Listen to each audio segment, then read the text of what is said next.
Welcome back. All right, we're going to answer the questions for the Gold Club weekly online newsletter that we deliver every Friday, and today's Friday, so we got, what, 7 questions? And then we'll get back to business here.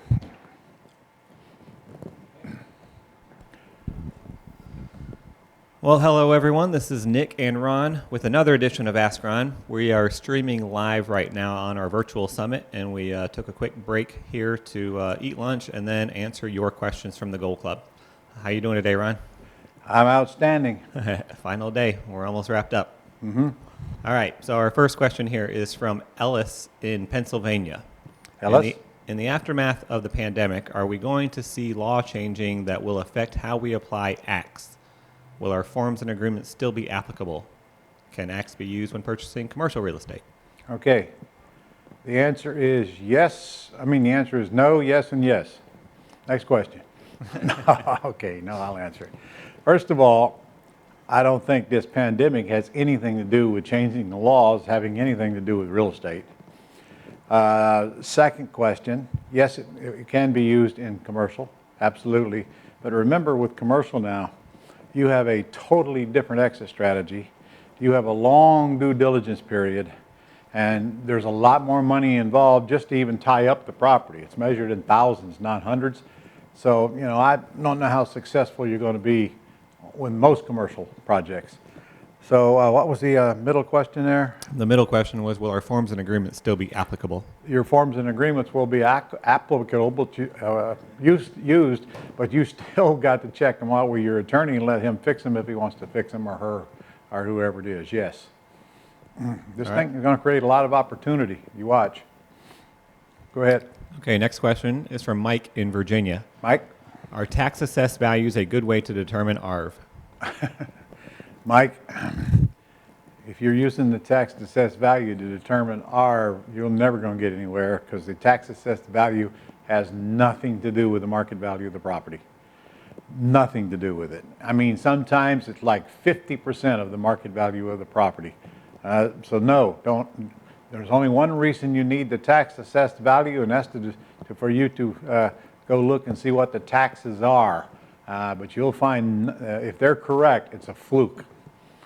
When they put a tax assessed value on a property, they don't even go in it, and most of the time they don't even drive by it. They do it right from downtown.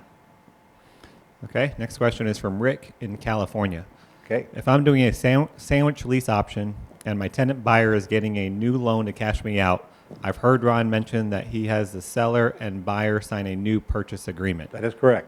How do we explain that to the buyer? They will be closing with someone else. Just tell them the truth.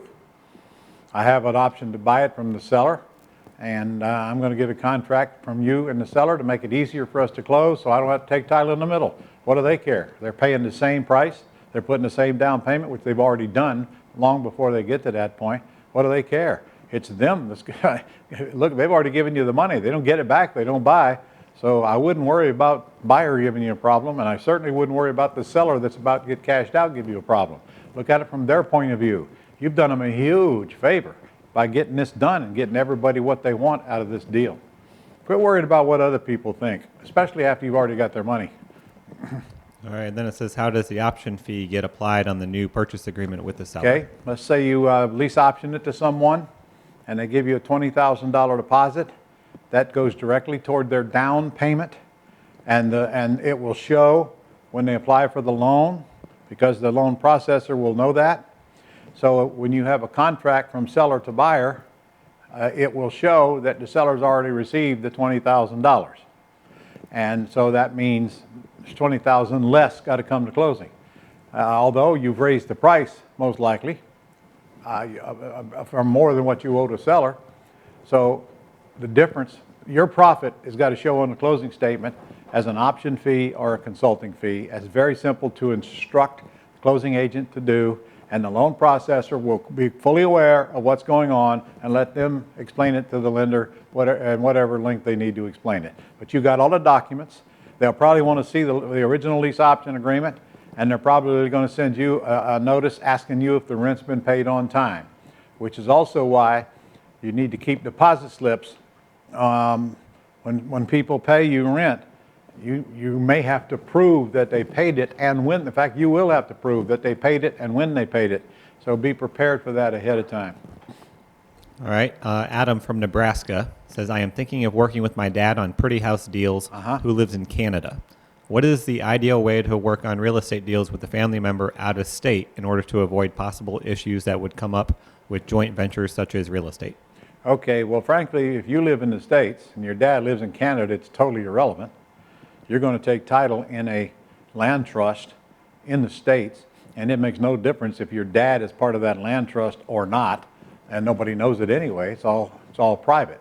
Now, from a tax point of view, that's something you need to discuss with your CPA, because if he lives in Canada and he's getting money he made in the States, I don't know if he has to pay taxes in the States or not.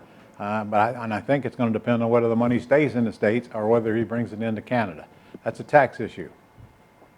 But an ownership issue, it's irrelevant where he lives. All right. Another question from Adam is, how do you recommend managing our VA's quality over time? Should we trust the quality control on your end, or do you recommending us taking extra steps to see how the VAs are handling outbound calls? Look, you're paying for a service, and you're paying a pathetically cheap price for that service. I suggest you get the hell out of the way and let them do what they do best.